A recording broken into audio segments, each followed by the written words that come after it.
He dominated television as the quintessential Western hero for 2 decades. One woman, however, regarded James Arness in a different light. She saw him conduct recklessly, joke as others worked, and arrive late to set. When she publicly humiliated him in front of the entire cast in 1958, their relationship fell apart. The 6'7" star was expected to be violent. Everything changed when he responded. Nobody anticipated the true cause of her animosity, and Hollywood was startled by what transpired next. On May 26, 1923, James Arness was born in a little Minneapolis neighborhood. He nearly passed away from spinal meningitis when he was only 18 months old. His prospects were less than 40% according to doctors. However, James's father, Rolf, who sold medical equipment, utilized his connections at the hospital to secure an experimental treatment for James. He had a little limp as a result, but it saved his life. At that time, nobody would have predicted that this young child would become Marshall Dillon. The address of the Arness family was 3112 Humboldt Avenue. German and Norwegian customs filled the house. He learned traditional songs and prayers in both languages from his mother Ruth. James was 5 feet 8 inches tall by the time he was 10 years old. His grandpa, who was 6 feet 9 inches tall and had served in the Norwegian Royal Guard, was the source of his height. James, however, lacked confidence. James's mother reportedly described him as very bashful in her notebook. He would never be able to work with others, in my opinion. James had a lot of trouble in school. He was even referred to be the least likely to succeed in communication in his 1942 yearbook. According to one teacher, he submitted the same Treasure Island book report for 3 consecutive years. After feeling ashamed in class, he once abstained from speaking for a whole semester in elementary school. With the exception of gym and painting, where he depicted horses and cowboys, he failed every subject. He once skipped 31 days of a month in order to spend more time with his dog Rex exploring the river valley. However, examinations revealed that his IQ was 127. Astute. Simply uninterested. James had an odd talent, according to a psychologist's later report. Anytime he felt uneasy, he could mentally go away from it. He would benefit much from that practice throughout the long days of TV production. His younger brother Peter, who would go on to become well known as Peter Graves, was very close to him. James, then 10 years old, and Peter, then 7 years old, forged a blood pact in 1933 after their father lost his business and began drinking, to keep one another safe. James once shattered his wrist when he stood up to their father during a violent outburst when he was 13. That moment stayed with Peter forever. He once remarked, "That night, Jimmy became my real father." At school, the two brothers couldn't be more different. James struggled while Peter flourished, yet they were inseparable. They acquired Ojibwe hunting tactics from local children, and constructed forts in the woods, and explored the waters for whole weekends. They were recalled by a neighbor as the quiet giant and his talkative shadow. James wasn't even thinking about acting. He actually detested it. He purposefully forgot all of his lines during a school play so he wouldn't have to speak on stage. To be a sailor was his dream. By the time he was 16, he had read 2 years before the mast 7 times, having been influenced by his grandfather's tales.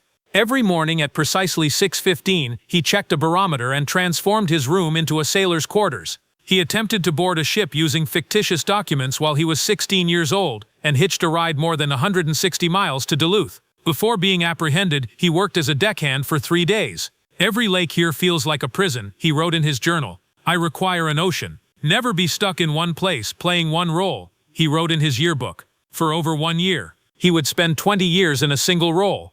James's height of 6 feet 7 inches made him unfit to fly by 1943. The Navy had a 6 foot 2 inch limit. He was devastated. He had always been concerned that his poor vision would disqualify him. He never thought that his height would be the issue. Once a liability, his height would prove to be his greatest asset in Hollywood. He spent a semester at college, but then, the draft arrived. He enlisted in the Army at the age of 19, training in Georgia. He described himself as mean and slender, and said that he could easily do a 20-mile trek. He was first dispatched to Italy, and subsequently to North Africa. He joined the 3rd Infantry Division, one of the war's most formidable units there. James was traveling to Anzio by boat on January 23, 1944. "You're going first," his sergeant remarked, passing him 2 bundles of TNT. "It will be too deep if you vanish beneath the water." James stepped into the sea from the ramp. His waist was submerged in water. Carrying explosives, he managed to reach shore, but the silence would not last. Anzio became one of the war's bloodiest campaigns in a matter of days. Only 10 days later, James was in charge of a patrol between enemy lines on a pitch-black night.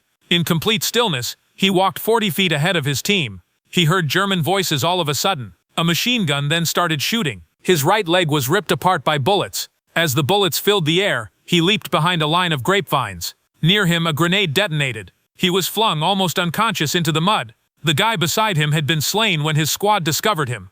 A medical professional administered morphine to his stomach and applied sulfur powder to his wounds. The wound received the moniker, $1 million wound. Doctors discovered that his leg was severely infected, which was serious enough to send him home to the United States. They were almost forced to amputate. James was eventually released in January 1945 following multiple surgeries. He had received numerous war medals, the Bronze Star, and the Purple Heart. When his brother Peter came to visit, he suggested that he try radio, because to his rich voice, James refrained from laughing. He thought the concept was good. He sent an audition tape to WLOL in Minneapolis after being released from the hospital. The station manager recruited him without even seeing his face, and he was recorded using Army gear. For reading the Morning Farm Report, he was paid $40 per week. There was only one issue. James didn't know anything about farming. In a single broadcast, he mispronounced the word agriculture 17 times. They released him after 3 months. However, it was sufficient. Something was ignited by that initial experience of being behind a microphone. At September 1946, James and Andy Anderson, a friend from his youth, were sitting at a Minneapolis tavern. Despite having only 27.83 between them, they planned to become actors by hitchhiking 1,900 miles to Hollywood. It took them 19 days, 14 rides, including one cattle truck where James slept on hay while still hobbling from his injury. They usually consumed canned beans and cheese sandwiches. They discovered a budget hotel on Sunset Boulevard when they arrived in Los Angeles, $8 each week. Nobody desired them. James was even warned by one casting director that he was too tall and unattractive. Then, without warning, they entered a movie set and pretended to be electricians. James was not expelled. Instead, he was hired for a stand-in position because of his height of 6 feet 7 inches. For John Wayne, $35 was paid. It was his first Hollywood paycheck and his first break, but he never revealed his face on camera. James realized he required proper instruction by January 1947. Studying at the Bliss Hayden Theater School with his GI Bill didn't work out. In one scene from Our Town, he mispronounced 23 of his 27 lines. One person in the crowd did not cringe while the others did. "You're terrible, but there's something real about you," said Leon Lance, a talent agent. Lance consented to represent him, but only on one stipulation. Prior to any auditions, James had to train 6 days a week. Lance even covered an additional 42 hours of coaching. James was required to recite Shakespeare while carrying buckets of water at one workout. It was successful. He was invited in for a screen test by MGM a little more than 3 months later. Then the name change occurred. James was cast in a small role in The Farmer's Daughter in April 1947. James Arness was the recipient of his first paycheck. The teller at the bank refused to cash it because she mistook it for Orwis. James had no money. In his pocket was 1.28. A woman overheard him while he argued with the bank. Her name was Dorothy Harper, and she was a casting director.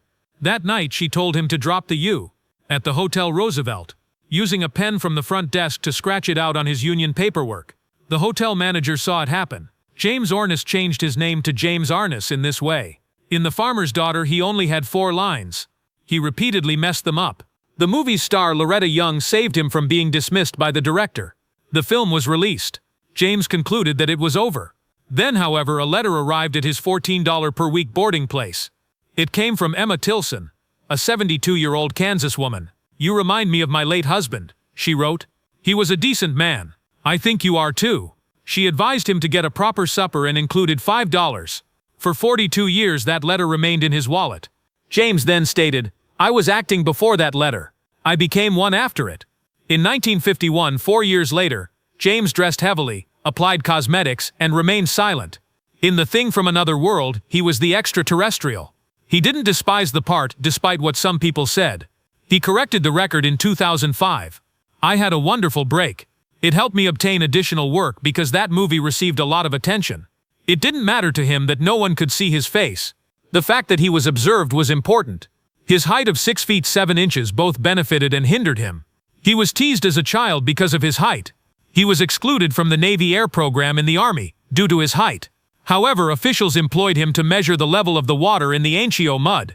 The others could follow if James could get it through. However, he was frequently portrayed in Hollywood as a villain or as merely a supporting character. Large roles were uncommon. However, things started to open up following The Thing. John Wayne was through one of those doors. After seeing Arness in a play, the Duke hired him to work for his business. From 1952 onwards, and 1955, Arness appeared in 4 Wayne movies: The Sea Chase, Island in the Sky, Hondo, and Big Jim McLean. Wayne persuaded producers to choose Arness as the main character, and even recorded the opening for a new television program. Gunsmoke was that show. It would go on to become one of the most well-known television programs ever. Everything changed under Wayne's guidance. Arness was establishing his reputation in the West even prior to Gunsmoke. He played Deputy Sheriff Bud Titus in a 1950 episode of The Lone Ranger. TV viewers saw for the first time the lawman persona that Arness would eventually polish in that position. Arness tended toward serious adult drama, in contrast to many early westerns produced for children. Gunsmoke was a perfect fit for him because of this. It was not your typical shoot-'em-up. It was deep. It took James Arness a long time to become famous.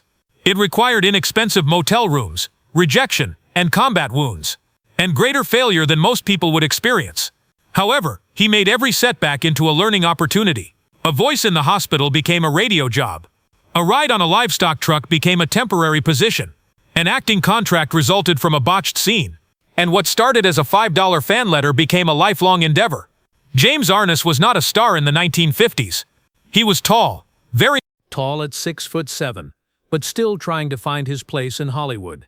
Then came Gunsmoke. The role of Marshal Matt Dillon would define his life, but Arness didn't jump into it with confidence. In fact, he tried to back out. There's a rumor that John Wayne was first offered the part.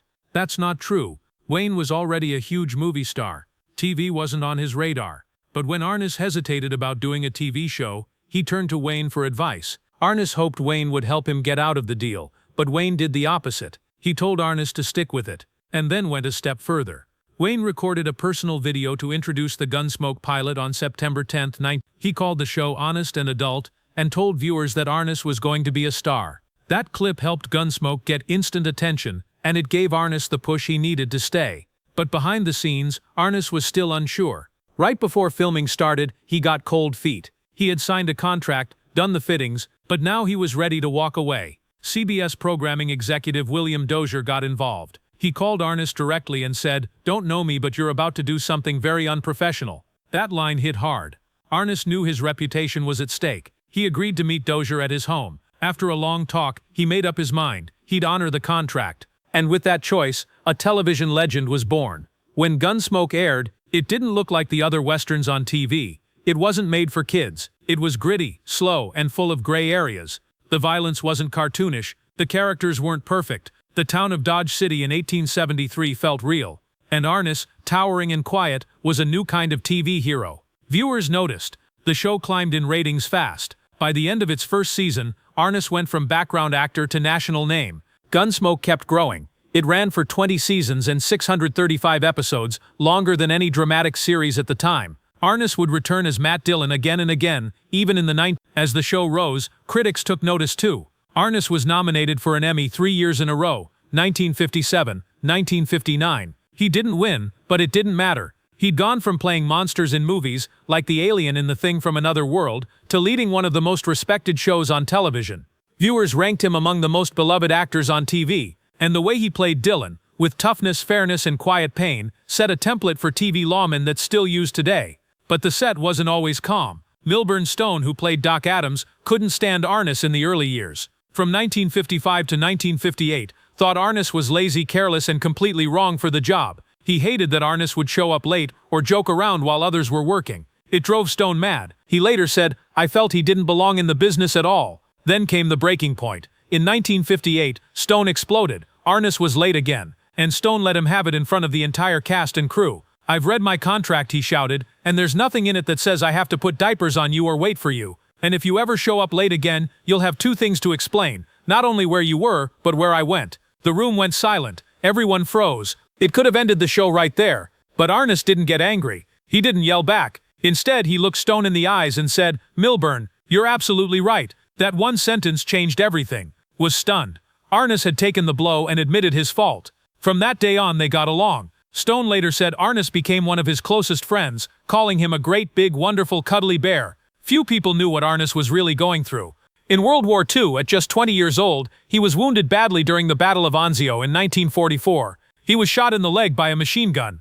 Because of his height, he was the first soldier off the landing boat sent to check the water depth. He was waist deep when he was hit. He spent almost a year in the hospital and the injury never fully healed. He lived in pain for the rest of his life. Filming Gunsmoke was brutal on him. Riding horses and walking on rough terrain made his leg ache, but he never complained. His limp wasn't acting. It was real. Viewers thought it added to his tough image. They didn't know it was from war. Arness earned a Bronze Star, a Purple Heart, and other honors for his service. He once said those medals meant more to him than any award from Hollywood. As time passed, Arness became known for generosity on set. Unlike most stars, he didn't hog the spotlight. He told writers to give the heavy stories to other cast members. He only did 4 or 5 major episodes per year. The rest of the time, he said, "I don't press it too much." That decision helped the show last. It gave others a chance to shine. Guest star Earl Holliman remembered it clearly. Jim would show up at the start, ride off and not come back until the end. And then bang, he'd take down the bad guy. In 1948, he married Virginia Chapman. She had a son from a previous marriage, Little Craig, born in 1946. James adopted him as his own. Together they had 2 more children, Jenny Lee in 1950 and Rolf in 19... While James was building his career in Hollywood, Virginia tried her luck in acting too. She even appeared in a couple of episodes of Gunsmoke playing a gypsy. Their son Craig became a successful photographer for National Geographic. Rolf became a surfing legend, winning the world championship in but the happy family picture didn't last. By 1958, the marriage started falling apart. They separated but didn't divorce for another 5 years. In 1963, James finally filed for divorce, and what followed shocked everyone. The court gave him full custody of all 3 children. That was rare in the 1960s. James said Virginia was cold, distant, and unstable. A former co-worker backed him up saying her behavior had worsened.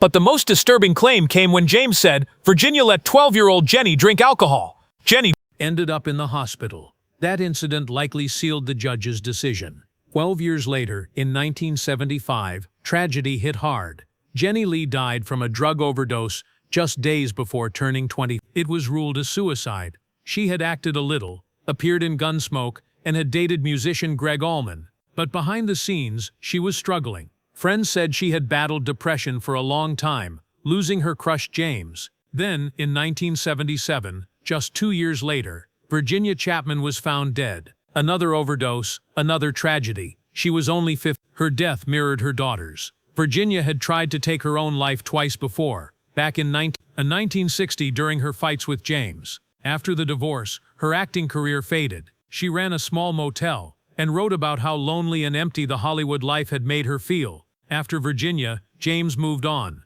But love didn't come easy. In 1965, he met actress Thordis Brandt. They had a rocky relationship. He even proposed in 1970, but wanted her to quit acting. It didn't last. She left in 1972 and found peace in the Baha'i faith. Then came Janet Surtees. She wasn't a celebrity, just a store worker, and a single mom. Her son liked Gunsmoke, so she agreed to meet James. They clicked. In 1978, they got married. This time, it lasted. They stayed together for 33 years, until James died in 2000. When Gunsmoke ended in 1975, James didn't slow down. He jumped right into a new project, How the West Was Won. The pilot aired in 1976, and it became a series by 1978. He played Zebulon Makahan, a rugged mountain man helping his family move west during the Civil War. The show didn't make big waves in America, but in Europe, it was a hit. Fans loved it, and the show developed a strong cult following that lasted for years. In 1981, James took a surprising turn. No cowboy hat, no horse. He starred in McLean's Law, a police drama where he played a retired detective returning to the force. He was 58 and wanted to break away from westerns. The show had grit and more violence than usual for the time, but it only lasted 16 episodes. After that, James returned to what he knew best. Starting in 1987, he brought back Marshal Matt Dillon for 5 Gunsmoke TV movies. The first was Return to Dodge. It pulled in great ratings and reminded everyone why they loved Dillon. The next 4 films came in the night. In one, Dillon chased an Apache who kidnapped his daughter. In another, he got caught in a real historical range war. One story had him on the run, wrongly accused. And in the last one, a 71-year-old Dillon helped a boy seek justice for his mother's murder. The movies were well received, with ratings around 7.1 out of 10. The legend still had power, but there was more to James Arness than acting. In 1968, he quietly gave away his 1,400-acre ranch in Simi Valley. It was worth about $2 million back then, over $16 million today. He gave it to a Jewish youth camp. He wasn't Jewish, but he had seen their work and admired it. The donation came with almost no publicity. He just wanted to help. That wasn't all. He also donated his 60-foot racing catamaran, Gunsmoke, to the Sea Scouts. It was a winning boat, built in 1966, and had won a major race in 1968. Arness had built his life around the outdoors and wanted others to enjoy it too. Later, he supported causes like the United States Marshal Service and United Cerebral Palsy. James Arness had already become a legend long before his final years, but from 2000 to 2011, the world truly began to appreciate just how much he had given to American television. On February 8, 1960, he got a star on the Hollywood Walk of Fame. That little spot at 1751 Vine Street became a permanent reminder of a giant in TV history. In 1981, the Western Performers Hall of Fame honored him for his unforgettable role as Marshal Matt Dillon. His name sat comfortably beside the greatest in Western cinema. In 1989, People magazine named him number 6 on their list of the top 25 TV stars of all time. That wasn't a small thing. It showed how deeply he had touched American culture. TV Guide went even further in 1996, placing him at number 20 in their list of the 50 greatest TV stars ever. But even with all that, Arness never won an Emmy. Despite being nominated 3 times in a row from 1957 to 1959, still, the respect never stopped coming. He won the Golden Boot Award in 1969, the Western Heritage Wrangler Award in 1971, and was named Man of the Year by the International Broadcasting Award in 19... But what truly made him stand apart wasn't just his fame, it was the fact that real-life lawmen respected him. In 1972, Arness was made an honorary United States Marshal. That was rare. Then, in 1986, he was given badge number 2 from the United States Marshal Service. The only person to receive one before him was President Ronald Reagan. In 1988, he narrated a film called America's Star, which was shown to new United States Marshals to teach them about the history of the agency, even in old age. He stayed proud of that badge. When a retired United States Marshal visited him later in life, Arness still took pictures with it, smiling through the pain of old war wounds. In 1987, he also helped organize a massive United States Marshals Posse event at Anaheim Stadium. Then came a moment that touched him more than any award ever had. On June 20, 2005, he was honored at Los Angeles City Hall. He was 82. The mayor, city council, and city attorney all came together to celebrate him. They praised him for living in LA for 60 years and for giving the world 2 decades of Marshal Dillon on Gunsmoke, the longest-running drama series in TV history. They even created a custom badge just for that day. Arness called it the most wonderful day of his life. He had the resolution framed and hung it in his home. That same ceremony honored his bravery in World War II. In 1944, he had been shot badly at Anzio by German machine guns. The injuries haunted him for life, but never stopped him. His spirit never broke. Then, quietly and peacefully, James Arness passed away in his sleep on June 3. He was 88. He died in his Brentwood home in Los Angeles just 15 months after his brother Peter Graves, the star of Mission Impossible, passed away too. They had been best friends. The loss of his brother weighed heavily on Arness. But in the end, Arness left the world with grace. He had written a letter in advance to be posted on his website after his death. In it, he thanked his fans for being with him all those years. For Gunsmoke, for The Thing, for how the West was won, and for all the fun he'd had making those shows. He called it a wonderful life. He left behind his wife Janet, who he had married in 1978, and his son Rolf, who had once been a world surfing champion back in 19... They held a private memorial to honor a man who didn't just play a hero on screen, he became one in real life. And through it all, James Arness remained one of the most loved and respected figures television has ever known.